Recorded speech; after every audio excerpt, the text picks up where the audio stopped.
paz do Senhor Jesus Cristo, irmãos, boa tarde a todos, que Deus abençoe a cada um. Eu, nesse instante, quero compartilhar alguns versículos com os irmãos, uma reflexão a respeito de um tema que tem sido muito divulgado pela internet, que fala a respeito de transferência de espírito no momento da oração. Será que é possível uma pessoa transferir um espírito maligno na hora em que estiver orando por outra pessoa?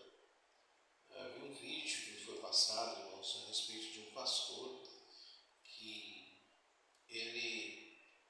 havia uma pessoa que teria se colocado para orar por outra, e essa outra pessoa havia repreendido a pessoa que ia orar por ele, dizendo que ela estava com um espírito maligno e que tinha esse desejo de passar para ele, e portanto ele não permitiu. E isso me chamou a atenção, irmãos, porque há base bíblica nisso.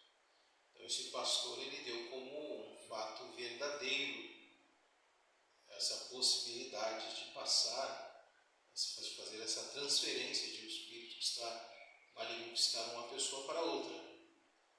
Mas à luz da Bíblia, o que nos diz a palavra de Deus? Eu quero iniciar esse estudo com os irmãos lendo o que está no Evangelho de Marcos, capítulo de número 9, versículo 38, nós vamos ler até o 41. Vamos dizer aqui então o que diz o nosso Senhor Jesus Cristo. Versículo 38. Disse-lhe João: Mestre, vimos um homem que em teu nome expelia demônios, o qual não nos segue, e nós lhe proibimos, porque não seguia conosco.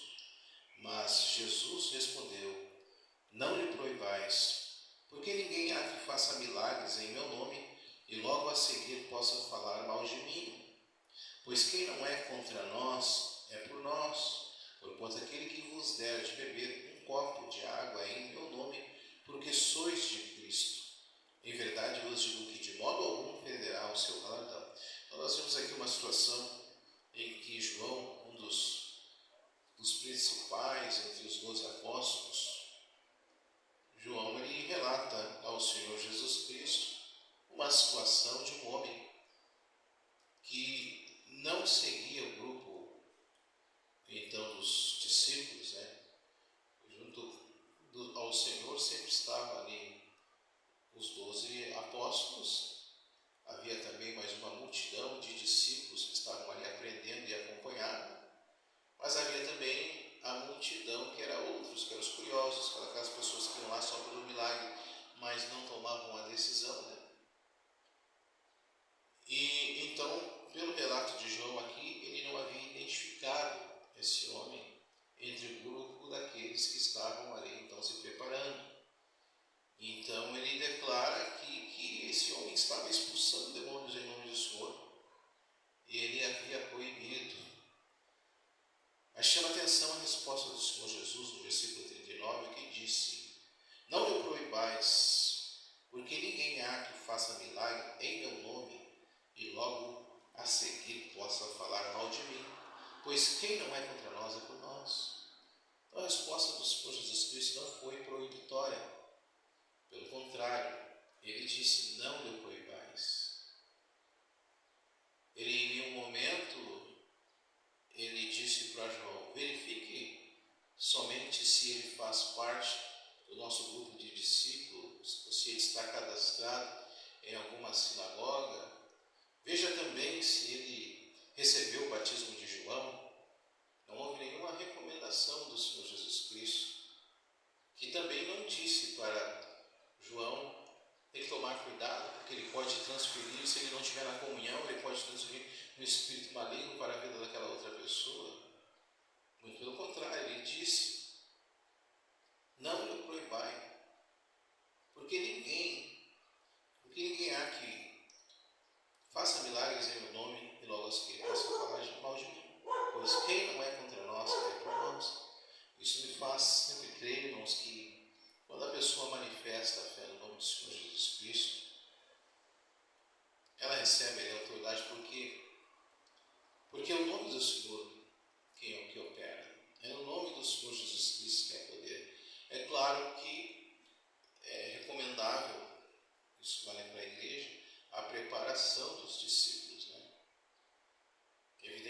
nós temos que agir com responsabilidade, não sair enviando para a missão pessoas despreparadas. Mas agora, isto é uma questão. Outra é o proibir em alguém que manifeste fé em uma determinada situação, que ela possa agir em nome do Senhor Jesus. Pois se nem o Senhor Jesus colocou aqui nenhum tipo de restrição, e nós temos que, irmãos, procurar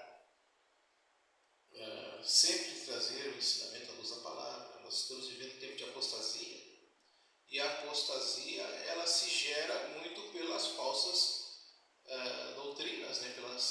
pelas heresias que são lançadas aí, né? Que gera então até mesmo a apostasia. Então, nós vemos aqui o Senhor Jesus Cristo passando esse ensinamento para esse discípulo João, e disse mais: porquanto aquele que vos deixa beber um copo de água que seja em meu nome, é porque sois de Cristo. Em verdade vos digo que de modo algum perderá o seu galardão. Então nós temos que cuidar, irmãos, para não estar lutando contra o nosso próprio movimento, né, irmãos? Isso é uma coisa importante. O próprio Senhor Jesus Cristo foi constrangido, né, quando ele expulsava o demônio de um endemoniado muito surdo. Disseram que ele estava expulsando por Beelzebul, maioral dos demônios. Mas o Senhor Jesus Cristo disse que se fosse assim, então o seu reino estaria dividido e não subsistiria, né?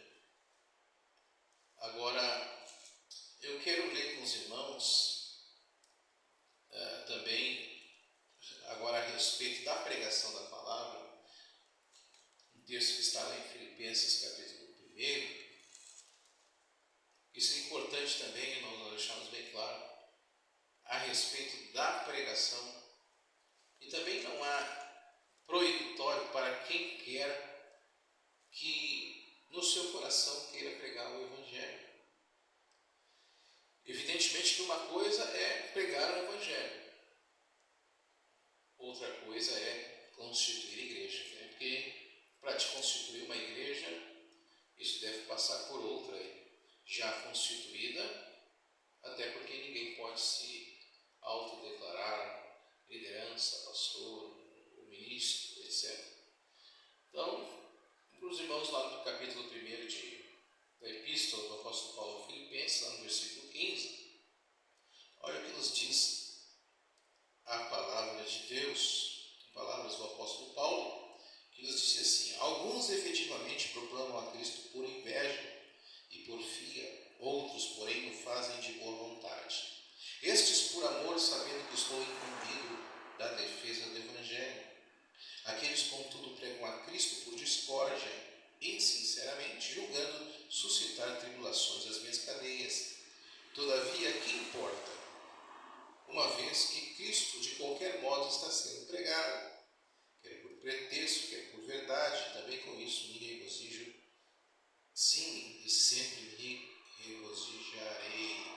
Então, aqui na palavra do apóstolo Paulo, ele declara: alguns pregam o Evangelho de boa mente, outros por discórdia, uns de modo sincero, e outros julgando suscitar tribulações às cadeias que ele estava enfrentando. Mas ele disse que o que importa é, contudo, é que seja pregado o Evangelho. Então, irmãos, qualquer pessoa que sinta no coração de pregar a palavra de Deus, não só pode, mas como deve pregar a palavra de Deus. Porque o tempo está passando. O Senhor mesmo havia dito que a seara é grande e poucos são os trabalhadores. E nós não podemos, irmãos, volto a dizer, ir contra o próprio movimento. E muitas vezes a igreja precisa atentar para o conselho de Gamaliel. Gamaliel, enquanto os judeus se levantavam contra a igreja, contra os discípulos, ele chamava a atenção dizendo: varões israelitas, se essa obra, ou se esse conselho não é de Deus, logo se disparará. Mas tomem cuidado,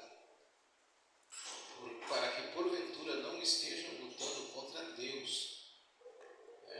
Então, nós temos que cuidar disso, irmãos. A palavra ela tem que ser pregada. deve ser feito com responsabilidade. Nós devemos de preparar para dar crescimento aos ministros, mas em qualquer pessoa que manifeste no seu coração o sentimento de pegar a palavra, de orar com o seu irmão, então ali há essa autoridade dada pelo próprio Senhor Jesus Cristo, que diz: não lhe proibai. Amém, irmãos?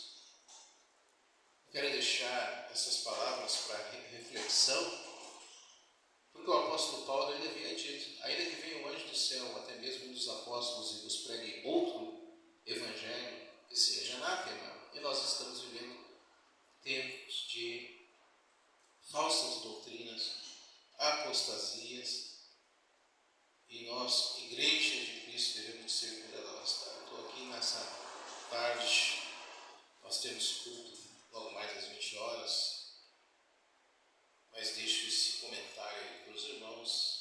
Que Deus abençoe a cada um e fique na paz do nosso Senhor e Salvador Jesus.